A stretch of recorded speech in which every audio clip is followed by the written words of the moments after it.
Voltamos com mais um bloco do nosso Momento Esportivo. Vamos falar de futebol. O Atlético Mineiro jogou no Independência, essa crise que está aí depois da conquista da Libertadores. Não é crise, né? Parece que estão de férias. Tinha perdido 3 partidas consecutivas, para a quarta. Enfrentou o Botafogo, líder do campeonato, e quase perde mais uma. No finalzinho, o Atlético empatou. Nós vamos conferir agora. Atlético 2, Botafogo 2. Conferir.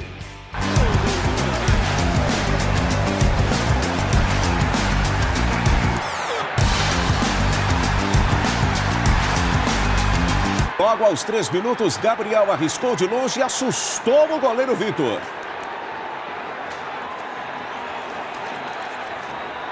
Aos 14, após o escanteio, Elias subiu mais do que a zaga atleticana e marcou o primeiro do jogo, 1-0 Botafogo.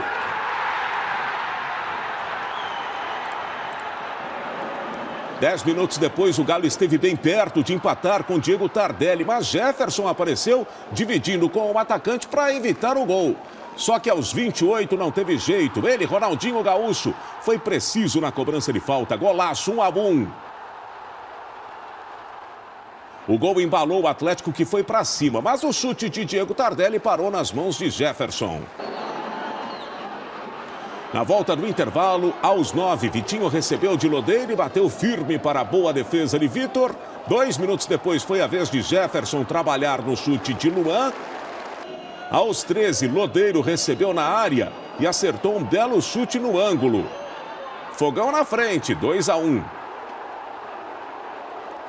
E aos 35, lance polêmico. Dória errou o tempo da bola e acertou o Luan na área. Jogadores e torcida pediram pênalti para o Galo, mas o árbitro mandou seguir o jogo, Antero. Para mim foi pênalti. Pênalti, ele não acertou nada e acertou o jogador do Atlético. E no apagar das luzes, como disse o Antero aqui, quando a torcida já ia embora, Marcos Rocha levantou na área. No meio da confusão, Luan pegou a sobra e decretou o empate. Atlético Mineiro 2, Botafogo também 2. Doutor Luciano, assistiu o jogo no final do meio de semana aí? Atlético, Cruzeiro? Assisti. Interessante, né? O Atlético no finalzinho empatou o jogo. Luan chorando, emocionado. Voltou o time principal agora do Atlético. Só está faltando o meio de campo, que não tem jeito de voltar. Leandro Donizete está machucado ainda. O que você achou do jogo? Eu achei que o Galo é outro time com a presença do Ronaldinho. Com certeza. Né? Ele voltou a ter aquela garra, mostrou sinais de reação. E é o que você falou, ele está acordando, né? Depois da Libertadores, ele adormeceu. E ontem sinalizou que pode reagir, pode melhorar a posição dele no campeonato. Você torce para quem? Eu sou Cruzeiro. Tá na alegria do mundo aí, Cruzeiro na liderança. Daqui a pouco nós vamos ver no próximo bloco os gols do Cruzeiro e tá no topo da tabela. O Atlético empatou, ajudou o Cruzeiro. Exatamente. Só que o Cruzeiro também ajudou o Atlético, né? Eu acho que o Cruzeiro mais ajudou o Atlético do que o Atlético ajudou o Cruzeiro, né? Tá certo. Pode falar, eu cortei. O Criciúma, apesar de ser um time que está na zona de rebaixamento, ele jogou muito ontem. O Cruzeiro teve que se desdobrar para sair com os 3 pontos, né? Foi um jogão, gostei muito. O Cruzeiro tá com a cara de campeão, hein? Tá com um timaço aí, dando sorte também, tá ganhando, dando sorte também no finalzinho do jogo. Tá com um timaço o Cruzeiro, que segura os mineiros agora. Vamos voltar ao nosso bate-papo aqui, doutor Luciano. Síndrome de Vick. No último bloco eu havia falado que o Ataíde, que esteve aqui, ele hoje é deficiente visual, ele tem essa síndrome, é atleta, tem 18 anos, estuda na escola normal. Ele falou no programa que alguns médicos falaram para ele que essa síndrome ela é hereditária. Só que ele falou que na família dele não tem ninguém, nem de primeira geração, nem de segunda, nem de terceira, que tem essa síndrome. É verdade isso? É hereditário ou não? Não, a síndrome de Vick não tem comprovação de que ela seja hereditária. Na verdade, é que o diagnóstico dela, às vezes, se confunde com outras síndromes neurológicas e nós mesmos, nós médicos, às vezes, nos perdemos dentro desse diagnóstico. O que foi fundamental para nós fecharmos o diagnóstico do Ataíde síndrome de Vick, apesar dele ter passado por vários médicos, tanto em Montes Claros quanto em Belo Horizonte, foi um quadro muito, muito típico dele. Uma vez, eu lembro nitidamente, ele entrando no meu consultório, puxado pela mãe, a mãe na frente, ou seja, ele já tinha perdido a visão naquele momento e mancando de uma perna. Então o paciente estava com hemiparesia e com perda visual. Quando eu vi aquela imagem, me veio a síndrome de Devic no meu raciocínio. Aí eu não comentei com ele não, porque eu fui investigar primeiro. Quando eu fui investigar, nós fechamos o diagnóstico de Devic. Uma vez que fechamos esse diagnóstico, iniciamos o tratamento correto. E o tratamento da síndrome de Devic não é só o oftalmologista que trata, é um tratamento multidisciplinar. Eu tive que encaminhar ele para neurologista, né, para a gente ver qual que é a melhor terapêutica para ele, uma vez que demanda tratamentos muito pesados. E foi a partir daí que nós conseguimos estabilizar. O Ataíde, eu acho, ele entendeu muito bem essa situação, assimilou muito bem isso, e pelo seu programa que eu assisti, deu para perceber que isso para ele não fez diferença nenhuma, pelo contrário, ele se superou dentro da deficiência visual, dentro da cegueira, ele se reencontrou. Haja visto que eu conhecia ele um pouco antes, né? Ele não tinha um diferencial tão importante. Hoje não, hoje ele é a nossa estrela do goalball. Judô, jiu-jitsu e muito mais. E com a potencialidade de ser uma referência nacional. E ele é o primeiro atleta, o primeiro deficiente, talvez eu possa ter visto outros, que fala que a vida dele melhorou depois que ele ficou deficiente visual. Nunca vi alguém falar isso. Eu achei fenomenal esse relato dele, serve de lição para nós e principalmente para os cegos, para os deficientes visuais, né? O Ataíde realmente ele é um ícone aqui, está se tornando um ícone em Montes Claros da deficiência visual pela capacidade de adaptação dele e capacidade de superação. Ele até falou, eu perguntei para ele a respeito do Braille, ele falou que não usa Braille, que o Braille é ruim, que ele quer usar o notebook. Talvez é pelo fato dele já enxergar antes e já sabe tudo que ele tem que fazer. E hoje existem programas voltados para notebook, celular, para cego, que são maravilhosos. E com áudio, né? Com áudio, né? Com letras sobressalentes. Sim. Então, eles conseguem uma performance bem próxima do normal com esses aparelhos. Você falou agora, Luciano, que quando ele chegou à sua clínica, hemiplegia, né? Isso. E ele estava puxando de um lado, você suspeitou de síndrome.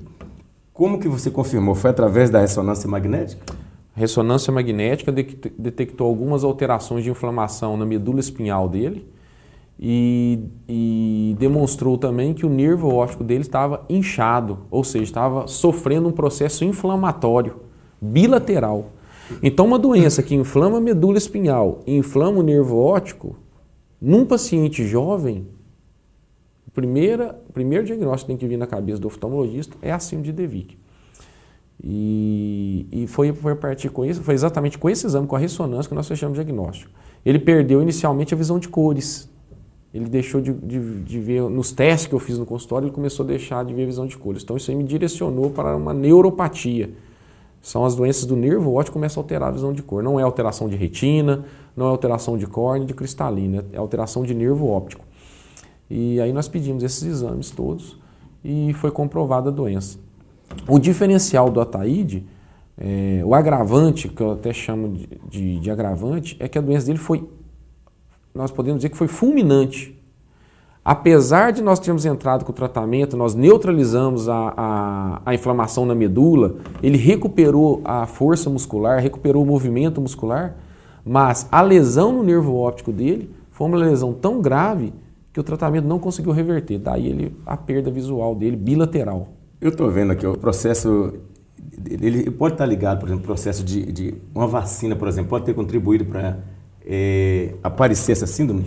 Sim, ele ter tomado uma vacina. Existe especulação sobre isso também. Por quê? Existem alguns relatos de pacientes que desenvolveram síndrome de Devic após um resfriado, após uma virose. Alguma coisa assim. E as vacinas, tem muitas vacinas que são formadas por vírus vivos atenuados. São vírus que não estão mortos, estão enfraquecidos, que não são capazes de causar a doença, aqueles vírus da vacina. Por exemplo. Antirrábico. Não são capazes de causar a doença, mas desperta a imunologia do indivíduo.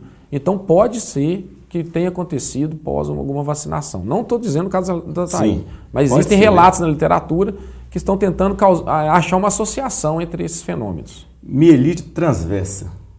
O que é a mielite transversa? A mielite transversa, porque o nervo óptico, quando ele sai do cérebro, ele se cruza. Vocês vão ver através das imagens que o nervo óptico se cruza e o trato óptico que saiu da parte direita do cérebro vai para o olho esquerdo. O trato óptico que saiu da parte esquerda do cérebro vai para o olho direito. Então, uma inflamação no lobo direito do cérebro, às vezes vai repercutir no olho esquerdo do paciente. Quanto tempo essa síndrome pode manifestar? Ela pode em 5 anos, 6 anos, 10 anos ou não sabemos, momento? Não sabemos, Rubem. O que nós médicos fazemos? Nós estamos aprendendo com esses pacientes. Nós estamos numa fase de aprendizado. Nós estamos observando a doença, relatando isso com muita precisão nos prontuários, publicando artigos científicos, publicando relatos de casos, tentando fazer uma associação, uma revisão da literatura para a gente entender a doença.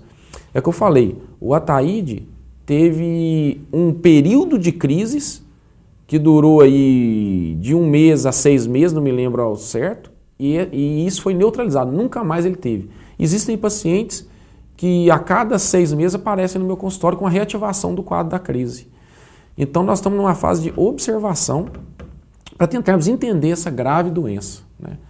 Tem muitos casos no Brasil ou não? Tem poucos casos no Brasil, é uma doença rara, né? A incidência dela é abaixo de 1 para 10 mil habitantes. Então, 1 para 10? 1 para 10. Então ela é uma incidência muito rara. E o que acontece?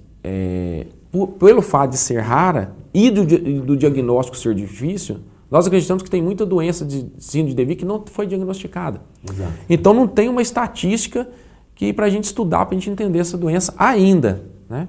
Mas vai chegar esse momento. Não tem diagnóstico de que ela dá por exemplo, tem uma pesquisa falando que ela dava mais no sexo feminino. Exatamente. Mas isso era não 40 anos. Mas você vê que tem. Pesquisa, né? É uma pesquisa. Você vê que o Ataíde... 15 anos. 15 anos. Exatamente. Vamos dar uma pausa no nosso bate-papo para ver o empate do Santos com o Corinthians. Depois do vexame perdido para o Barcelona por 8-0, o Santos reabilitou. 1-1 com o Corinthians. Confira aí.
Estamos batendo papo com o oftalmologista Luciano Sollianassi. Ele está explicando sobre síndrome DeVick. Nós vamos para o intervalo comercial.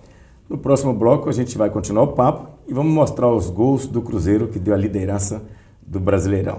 Já já a gente volta.